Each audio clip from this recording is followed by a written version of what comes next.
আমারই ভাইরা, আজকে মুসলমানেরা জগতের মধ্যে মওতকে ভয় পায় না, মৃত্যুকে ভয় পায় না, কারণ মুসলমানের জন্য এই মৃত্যুটা আল্লাহর তরফ থেকে সবচাইতে বড় ধরনের একটা উপহার। জোরে বলেন সুবহানাল্লাহ। যারা মুমিন হয় মওতটাকে উপহার বলে গ্রহণ করে, আর যারা মুমিন হতে পারে না আজকে মওতটাকে নিয়ে তারা চিন্তায় চিন্তিত থাকে। ওরে আমার বাবাজিরা, আজকে আল্লাহ তাবারাক তাআলা আপনাকে কতদিন হায়াত দিয়েছে আমার আল্লাহ ছাড়া কেউ জানে না। অতএব আপনি যতদিন হায়াত পেয়েছেন ততদিনই থাকবেন, তার চাইতে এক সেকেন্ড আগেও যাবেন না, এক সেকেন্ড পরেও যাবেন না। যে সময় লিপিবদ্ধ করা আছে ওই সময়ে আপনার মওত ঘটবে। ওই বাচ্চা দুইটা বলে, আব্বা গো আজকে কুফায় যাবেন, আপনার যদি কিছু হয়ে যায় আজকে আমাদের মানা আমরা কেমন করে চলাফেরা করব? আজকে আমাদের মায়ের কথা বড় মনে পড়ে। তোমার স্মৃতি আজ বারে বারে কেন যে পড়ছে মনে, তোমার মায়াবী মুখটা মাগো ভাসছে শুধু দোনয়নে, ভাসছে শুধু দোনয়নে। তোমার স্মৃতি আজ বারে বারে কেন যে পড়ছে মনে, তোমার মায়াবী মুখটা মাগো ভাসছে শুধু দোনয়নে, ভাসছে শুধু দোনয়নে। মা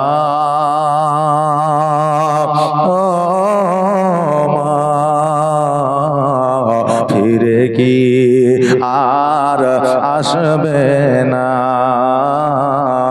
দেখা কি আর হবে না। আদর সোহাগার ভালোবাসা ভরিয়ে দিতে মাগো তুমি আমার, আদর সোহাগার ভালোবাসা ভরিয়ে দিতে মাগো তুমি আমার। আজ তুমি কোথায় হারিয়ে গেলে, আজ তুমি কোথায় হারিয়ে গেলে, একবার কি আমায় পড়ে না মনে, তোমার স্মৃতি আজ বারে বারে কেন যে পড়ছে মনে, তোমার মায়াবী মুখটা মাগো ভাসছে শুধু দোনয়নে, ভাসছে শুধু দোনয়নে। আল্লাহুম্মা সাল্লি আলা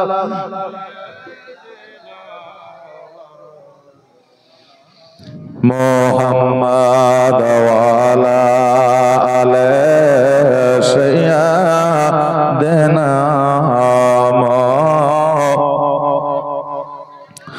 মুহাম্মাদ সাল্লাল্লাহু তাআলা আলাইহি ওয়াসাল্লাম। এই আমার মা বোনেরা ভাইরা গো, ওই সন্তান দুইটা যখন নিজের আব্বাকে বলল, আব্বা গো আজকে আপনি আমাদের সঙ্গে করে নিয়ে চলেন, কারণ আমরা মদিনায় যদি দুই ভাই একাই থাকি আমার মা না, আমরা কার কাছে থাকবো, কিভাবে থাকবো? আব্বা আপনি যেইভাবে থাকবেন আমরা সেইভাবে আপনার সাথে থাকবো। এবার দুই সন্তানকে লইয়া যেন বাবা ঘোড়ার পৃষ্ঠে চেপে গেল, লাগামখানা টান দিল, লাগামখানা টান দেওয়া মাত্র ঘোড়া যেন আপনার কুফার দিকে রওনা হয়ে গেল। এবার বেরাদার কুফার মধ্যে যখন প্রবেশ করছে আপনার স্বাগতম জানানোর জন্য, আপনার শুভেচ্ছা জানানোর জন্য, এবার ওই কুফাবাসীরা যেন সকলেই যেন আগিয়ে আসতেছে, পত্র দ্বারা চিঠি দ্বারা জানিয়ে দিয়েছে আওলাদের রসুল আসতে আছে। এবার বেরাদার দূর থেকে তারা মনে করেছিল ইমামে হোসাইন আসতেছে, কিন্তু যখন কাছে আসলো দেখলো যেন ইমামে হোসাইন নয়, এটা ইমামে হোসাইনের ভাই যার নাম হলো ইমামে মুসলিম। কিছু লোক যেন আপনার চলে গেল, ইমাম হোসাইনের নাম শুনে এসেছিল, তারা কিছু লোক চলে গেল, আর ইমাম মুসলিম রাদিয়াল্লাহু তাআলা আনহুর কথা শুনে যেন কিছু মানুষ আপনার থেকে গেল। এবার ইমাম মুসলিমকে শুভেচ্ছা জানায়া ওই ইমাম মুসলিমকে যেন আপনার কাজী সাহেবের বাড়িতে নিয়ে যাওয়া হলো। এবার ওই জায়গা আপনার আপ্যায়ন শুরু হয়ে গেল, আপ্যায়ন শুরু হয়ে গেল। এবার বেরাদার ওই কুফাবাসীরা কতজন আসিয়া আমার ইমাম মুসলিম রাদিয়াল্লাহু তাআলা আনহুর হাত চুম্বন করে, পা চুম্বন করে, বায়াত গ্রহণ করে, আর বলে আপনার আজকে চেহারা দেখিয়া, নুরানিময় সুরাত দেখিয়া আজকে আমাদের জীবনের গুনাহগাতাগুলো মাফ করে নিলাম বাবারে। এবার এই রকম ব্যবহার, চরিত্র, আচার আচরণ দেখিয়া এবার ইমাম মুসলিম রাদিয়াল্লাহু তাআলা আনহু চিন্তা করে, আল্লাহ আজকে কুফাবাসীদের অবস্থা তো বেশ ভালোই দেখা যায়, আজকে কুফাবাসীদের ভক্তি নবীর বংশের প্রতি ভালো দেখা যায়।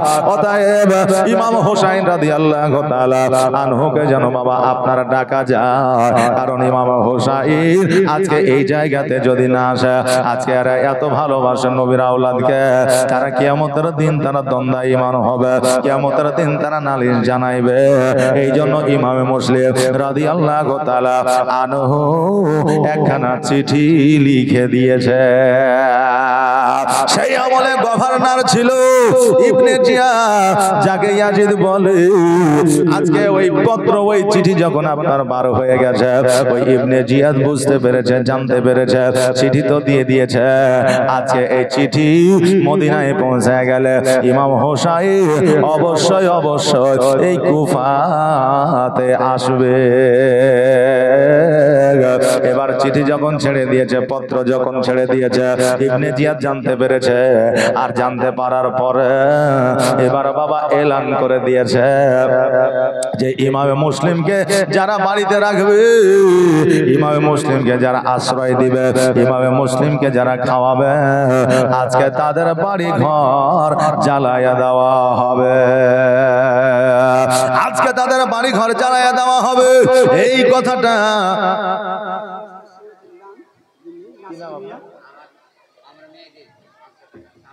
সামেনা 500 টাকা দিয়েছে, আর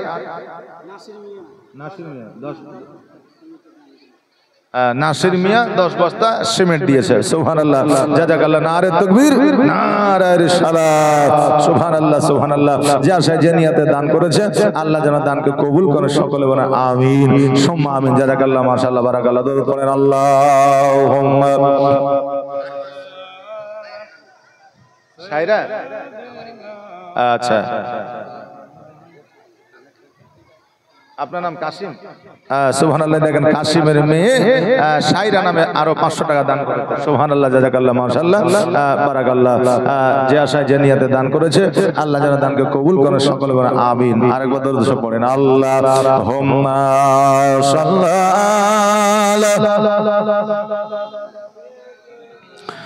মাওলানা মুহাম্মদ ওয়া আলা সাইয়্যিদিনা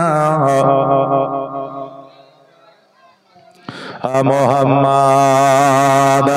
ইবনে জিয়াদ আপনার এলান করে দিল, ঘোষণা করে দিল, আজকে ইমাম মুসলিমকে যারা বাড়িতে রাখবে, আজকে ইমাম মুসলিমকে যারা আশ্রয় দেবে, আজকে ইমাম মুসলিমকে যারা বাড়িতে শোয়ার জায়গা করে দিবে, আজকে তাদের বাড়ি ঘর জ্বালায়া দেওয়া হবে, তাদের বাড়ি ঘরে আগুন দিয়ে দেওয়া হবে।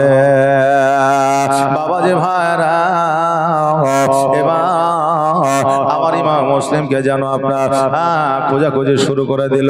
এবার সবাই জানে কাজী সাহেবের বাড়িতে আমার ইমাম মুসলিম রাদিয়াল্লাহু তাআলা আনহু আছে।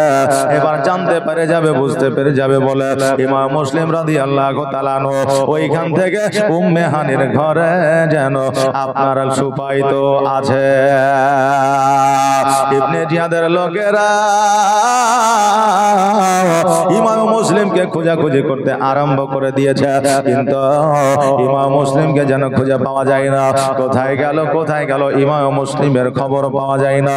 এবার বাবাজি ভাইরা ইবনে জিয়াদ এবার অফার দিয়ে দিল, যেন একটা অফার দিয়ে দিল, বলে দিল যে আজকে শোনো রে, ইমাম মুসলিমকে যে ধরে দিতে পারবে, ইমাম মুসলিমকে যে এনে দিতে পারবে, কোথায় আছে যে ঠিকানাটা দিতে পারবে, আজকে তাকে সোনার মোহর দেওয়া হবে, তাকে 100টা উট দেওয়া হবে।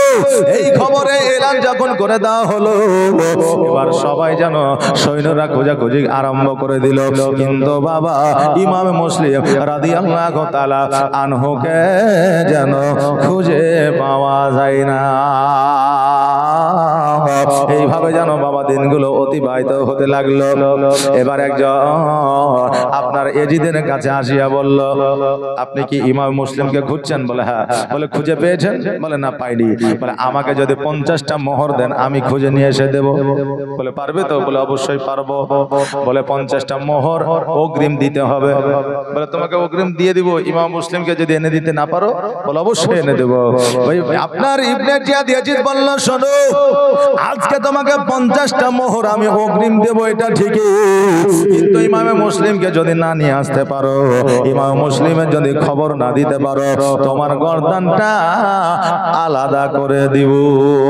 বলে তা করে দিয়া এবার বাবাজি ভাইরা 50টা মোহর নেওয়ার পরে এবার ওই ব্যক্তি কি করেছে, একটা মসজিদে এসে যেন বাবা যেন আপনার নামাজ পড়েছে, মাগরিবের নামাজ। এবার নামাজ পড়ার পরে ও যেন মসজিদে চুপ করে বসে আছে। এবার বসে থাকার পরে আপনার ডান দিকে বাম দিকে সামনে পেছনে লক্ষ্য করেছে, এ দেখছে যে বেশি বেশি করে আল্লাহর ইবাদত বান্দাই করবে, যে তাসবিহ তাহলিল করবে, আজকে সেই পারবে একমাত্র ইমামে মুসলিমের খবর দিতে। কত বড় একজন আপনার ধোঁকাবা, কত বড় একজন বিশ্বাসঘাতকতা করে দেখা। একজন মসজিদে গিয়ে ইমাম মুসলিমের খবর নিতেছে, এ জানতে পারতেছে যে একমাত্র মুমিন ছাড়া কেউ ইমাম মুসলিমের খবর দিতে পারবে না। দেখছে যেন একজন বান্দা ওই মসজিদের মধ্যে বসে বসে আল্লাহ আল্লাহ আল্লাহ আল্লাহ বলে জিকির আজগার করতে আছে। এবার গুটি গুটি ভাই তার পাশে গিয়ে বসে বলতেছে, ভাই আজকে আপনি কি ইমাম মুসলিমের হাতে বায়াত গ্রহণ করেছেন? বলে হ্যাঁ। বলে আমিও ইমামে মুসলিম রাদিয়াল্লাহু তাআলা আনহুর হাতে হাত দিয়ে বায়াত গ্রহণ করতে চাই, কিন্তু আজকে আমি জানতে পারিনি ইমাম মুসলিম কোথায় আছে। আজকে ইমাম মুসলিমকে যদি পাইতাম, আজকে তার কদমে চুম্বন করিয়া, আজকে তার হাতে চুম্বন করিয়া, আজকে আমার জীবনের গুনাহ খাতাগুলো মাফ করতাম। কিন্তু বাবারে আসলে নবীর প্রেমিক নয়, আসলে নবীর বংশের প্রেমিক নয়, এ হলো নবীর বংশের দুশমন। আজকে ইমাম মুসলিমের কাছে পৌঁছানোর জন্য ওই ব্যক্তি আপনার অভিনয় করছে। এবার ওই বান্দা বলল, শোনো, ইমাম মুসলিম কোথায় আছে আমার দ্বারা বলা সম্ভব নয়। ওই ব্যক্তি বলতেছে, শোনো, আজকে ইমাম মুসলিম কোথায় আছে তুমি যদি না বলো, আর আজকে আমি যদি বায়াত গ্রহণ না কর হয়, আজকে যদি বায়াত গ্রহণ না হতে পারে, আগামী কালকে কিয়ামতের দিনে তোমার নামে যদি আমি নালিশ করে দিই, তুমি জবাব দিতে পারবে না।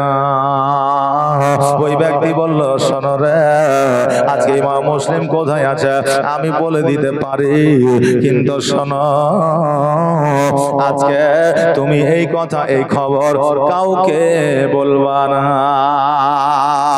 তুমি একমাত্র ইমাম মুসলিমের কাছে যাবে, যাওয়ার পরে তার কদমে চুম্বন করিয়া তোমার জীবনের গুনাহ খাতাগুলো মাফ করে নিবে, আর নবীর আওলাদকে একবার চক্ষু দ্বারা দেখে নেবে, আর ওই জায়গা থেকে তুমি চলে যাবে, আর জীবনে কোনোদিন কাউকে বলবে না।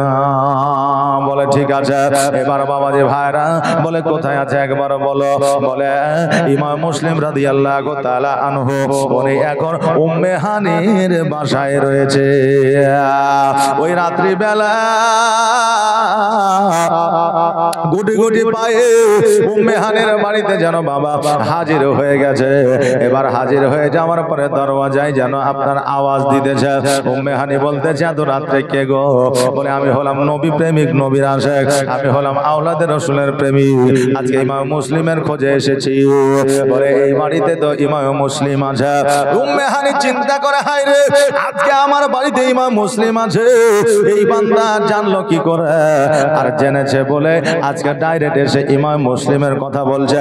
এখন আমি যদি বলে ইমাম মুসলিম না, তবে আমার দ্বারা মিথ্যা বলা হয়ে যাবে। অতএব দরওয়াজা খুলে বাইরে আসলো। বলে কি ব্যাপার বলো? বলে আমি একজনের কাছ থেকে শুনলাম ইমাম মুসলিম নাকি এখানে আছে, আমার কাছে কিছু টাকা আছে, পয়সায় আছে, আজকে ইমাম মুসলিমের হাতে দিব, আজকে আমি বায়াত গ্রহণ করব। আর ইমাম মুসলিমের নুরানি চেহারা দেখিয়া আমার জীবনটাকে ধন্য করব, আমার জীবনটাকে ধন্য করব। এবার উম্মে হানি বলল শোনো, আজকে তোমার সঙ্গে সাক্ষাৎ করায় দিতে পারি, তবে শোনো রে, এই কথা যেন কাউকে বলিও না। ইমাম মুসলিম আমার বাড়িতে আছে, যদি জানতে পারে ইমাম মুসলিমকে নিয়ে যাবে, আজকে তাকে শহীদ করে দেবে। অতএব এই খবর তুমি যদি সত্যি নবীর প্রেমিক হও, নবীর আশিক হও, তুমি কাউকে জানাবে না। ওই বান্দা ইমাম মুসলিমের কাছে গেলে, যাওয়ার পরে সালাম দিল। সালাম দেওয়ার পরে আপনার কতই না কান্নাকাটি করলো, বুঝলেন না? শয়তানির ধোঁকা আর শয়তানির যে কাজ, বুঝলেন? হ্যাঁ, এদের কাজ, এদের চক্রান্ত বহুত আপনার কষ্টকর চক্রান্ত, কথা বুঝলেন না? অভিনয় যারা করে বললেন, তাদের কাছে আপনার বিশ্বাসঘাতকতা করা কোনো ব্যাপারই লয়, বুঝলেন না? এমন ভাবে কান্না করছে মনে হচ্ছে অরিজিনাল নবীর প্রেমিক, অরিজিনাল ইমাম মুসলিম রাদিয়াল্লাহু তাআলা আনহুর প্রেমিক। কান্না করে করে বলতেছে হুজুর গো, আজকে আমার জন্য একটু দোয়া করবে। আর এই দেখেন কিছু আপনার জন্য টাকা নিয়ে এসেছি, এটা রেখে দেন, আপনার পরবর্তীতে আপনার কাজে লাগবে, আপনার কোন সময় কাজে লাগবে, এইটা রেখে দেন। এবার বাবাজি ভাইরা শেষ বেলায় মুসাফা করে, কদমে চুম্বন করে, হাতে চুম্বন করে ওই ব্যক্তি যেন বার হয়ে গেল। আর যেমনই বার হয়ে যাওয়া, সকালবেলা ওই দেখা ইয়াজিদের সৈন্যরা এসে হাজির হইল। উম্মে হানি মনে মনে ভাবে, আল্লাহ, রাত্রে বেলায় যেটা ভেবেছিলাম এ হলো গোয়েন্দা, এ নবীর প্রেমিক নয়। ইমাম মুসলিম কোথায় আছে খোঁজ নেওয়ার জন্য এসেছে। আমি রাত্রে জানতে পেরেছিলাম, বুঝতে পেরেছিলাম, কিন্তু ইমাম মুসলিমের সঙ্গে সাক্ষাৎ না করাইলে কাল কিয়ামতের দিনে আমাকে জবাব দিতে হতো যদি নবীর প্রেমিক হতো। কারণ সন্দেহ করে কোনো কাজ হয় না, নাকি বলেন? সন্দেহ করে কোনো কাজ হয় না, সন্দেহ করে কোনো কাজ হয় না। এই জন্য তাকে চাইতে দিয়েছিলাম। আজকে আসলে সে গোয়েন্দা, আজকে এই খবরটা ইয়াজিদের কাছে পৌঁছায় দিয়েছে। এবার বাবারে, এবার সৈন্যরা আসিয়া এবার উম্মে হানিকে বলতেছে, উম্মে হানি শোনো, আজকে তোমার বাড়িতে নাকি ইমামে মুসলিম আছে, বলো বলো ইমাম মুসলিমকে কোথায় লুকায়া রেখেছো? উম্মে হানি বলে শোনো, উম্মে হানি তিনি বললে ইমাম মুসলিম কোথায় আছে এটা আমি পরে বলবো, তবে ইমাম মুসলিমকে পাকড়াও করার আগে আমাকে তোমরা পাকড়াও করো। আমি ইমাম মুসলিম কোথায় আছে বলবো না। এবার ওই উম্মে হানিকে পাকড়াও করে নিয়ে যাওয়া হলো ইয়াজিদের দরবারে। ইয়াজিদের দরবারে নিয়ে যাওয়ার পরে ইয়াজিদকে জিজ্ঞাসা করে, ইয়াজিদ উম্মে হানিকে জিজ্ঞাসা করে, উম্মে হানি শোনো, বলো বলো ইমাম মুসলিম কোথায় আছে? উম্মে হানি বলল, ইমাম মুসলিম আমার বাড়িতে আছে, এটা আপনাকে কে বলেছে? সঙ্গে সঙ্গে ওই ব্যক্তিকে সম্মুখে নিয়ে আসা হলো। উম্মে হানি ওই ব্যক্তিকে বলল, শোনো রে, তুমি যে বললে তুমি নাকি নবী প্রেমিক, নবীর আওলাদের প্রেমিক, আজকে তুমি এত বড় বিশ্বাসঘাতকতা করেছো, কাল কিয়ামতের দিনে আল্লাহ তাবারাক তাআলা তোমাকে ছাড় দেবে না। কাল কিয়ামতের দিনে আমার আল্লাহ তাবারাক তাআলা তোমাকে কোনোদিন ক্ষমা করবে না। ওই ব্যক্তি বলল, উম্মে হানি শোনো, ইমাম মুসলিমকে ধরিয়ে দেওয়া, এটা ছিল আমার মূলত উদ্দেশ্য। এর জন্য আমি 50টা মোহর নিয়েছিলাম ইয়াজিদের কাছ থেকে। এবার উম্মে হানি বলল, শোনো রে, আজকে ইমাম মুসলিমের তো কোনো দোষ না। ইমাম মুসলিমকে তোমরা ডেকেছো পত্র দ্বারা, চিঠি দ্বারা, আর ডাকার পরে তোমরা কেন অত্যাচার করতেছো? আজকে তোমরা বলে দাও ইমাম মুসলিম মদিনায় চলে যাবে। আর ইমাম মুসলিম ইমাম হোসাইনকে চিঠি লিখেছে, ওই চিঠিটা তোমরা রদ করে দাও। ওই চিঠিটা যেন মদিনায় না পৌঁছে যায়, কারণ মদিনায় পৌঁছে গেলে ইমাম হোসাইন কুফার মধ্যে চলে আসবে। ইয়াজিদ বলল, উম্মে হানি, আজকে আমি চিঠি রদ করব কি করব না সেটা আমি ভাববো। ইমাম হোসাইনকে আনার জন্য আজকে ইমাম মুসলিমের দ্বারা চিঠি লিখেছি, কারণ আমি জানি ইমাম মুসলিম যতক্ষণ পর্যন্ত চিঠি না লিখবে ততক্ষণ পর্যন্ত ইমাম হোসাইন এই কুফাতে আসবে না। এই জন্য ভালো ব্যবহার, ভালো আচরণ দেখিয়েছিলাম যে যতক্ষণ পর্যন্ত ইমাম মুসলিম চিঠি না লিখছে, যখন চিঠি লিখেছে আর চিঠিটা মদিনার দিকে ছেড়ে দিয়েছে, আমি তখনই আমি অত্যাচার শুরু করেছি। আর কত জালিম জগতে আসলো আর চলে গেল। এই মুসলমানদেরকে মিটানোর জন্য তারা কতই না চিন্তা ভাবনা করলো, আজও মিটাইতে পারে না, কিয়ামত পর্যন্ত তারা মিটাইতে পারবে না। জোরে বলেন সুবহানাল্লাহ। বাবাজি ভাইরা, উম্মে হানিকে বলল, বলো ইমাম মুসলিম কোথায় আছে? বলল, বলা যাবে না। এবার উম্মে হানিকে যেন আপনার জেলখানায় বন্দী করে দেওয়া হলো।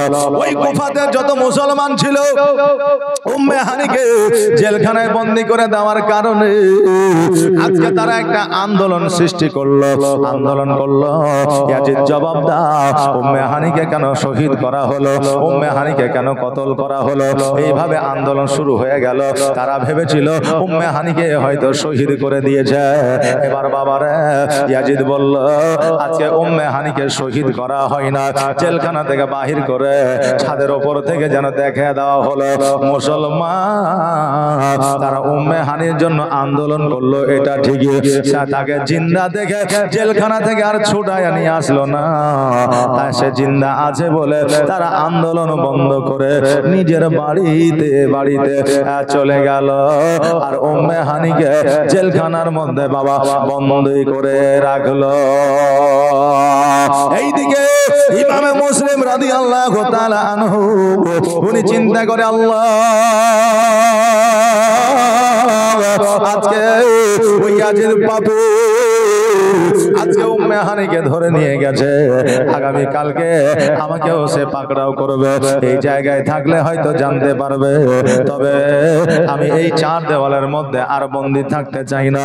ইমাম মুসলিম রাদিয়াল্লাহু তাআলা আনহু উনি যেন বাবা বাড়ি থেকে বাইর হয়েছে, আর বাইর হওয়ার পরে মসজিদে যেন আজান শুনতে পেয়েছে, আর মসজিদে যাওয়ার পরে এশার নামাজটা আপনার আদায় করেছে।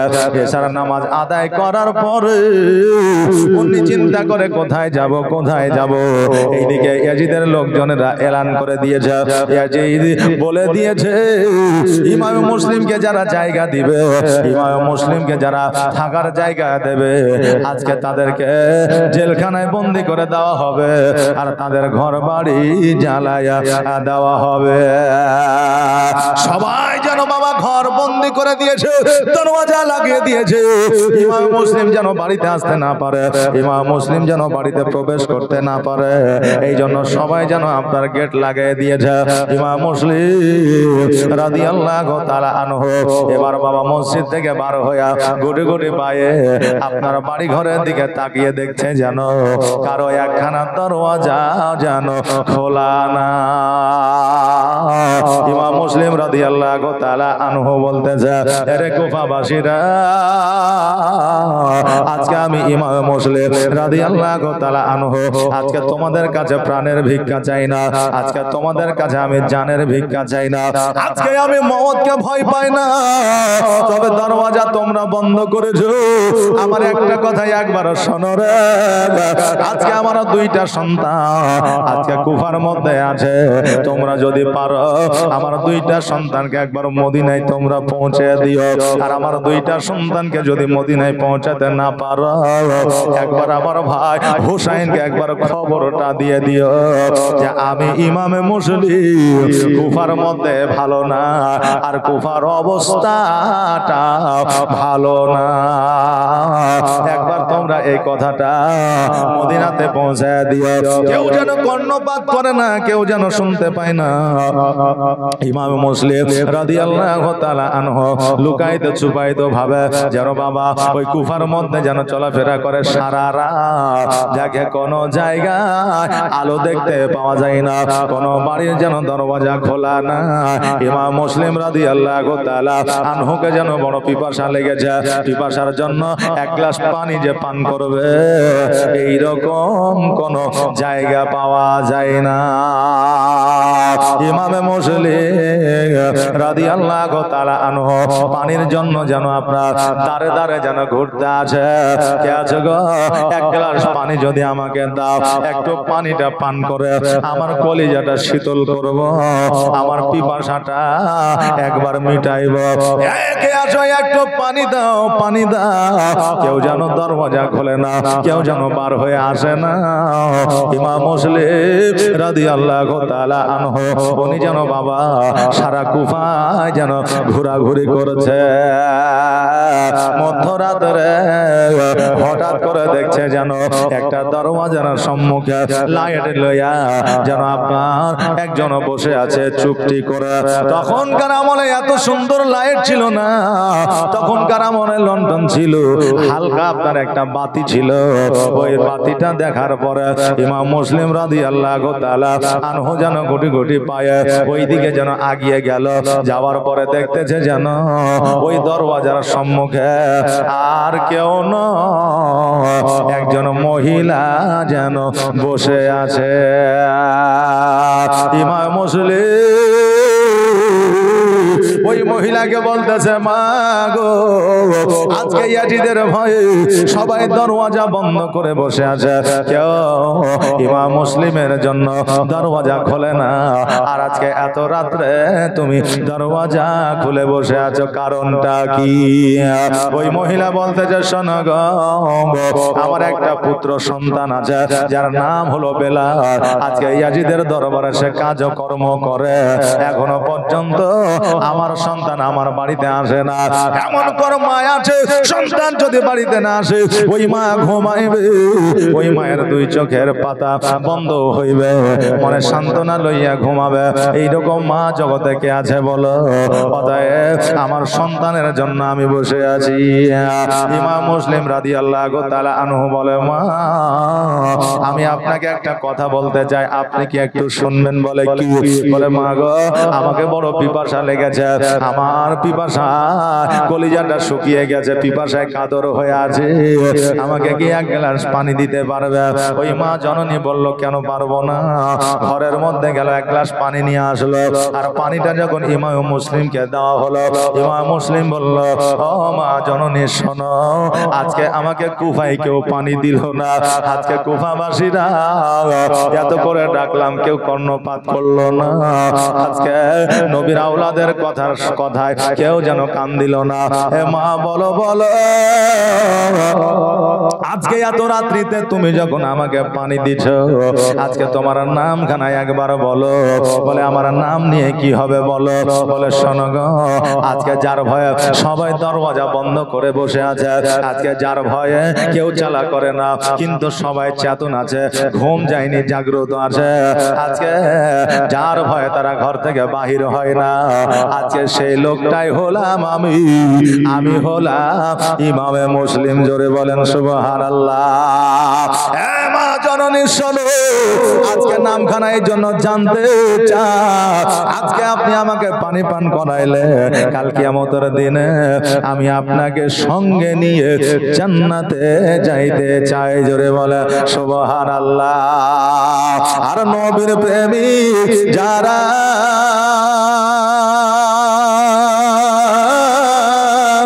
দিশেহারা মরণের ভয় করে না, প্রেম তো মরে না। জোরে বলেন সুবহানাল্লাহ। আর নবীর প্রেমিক যারা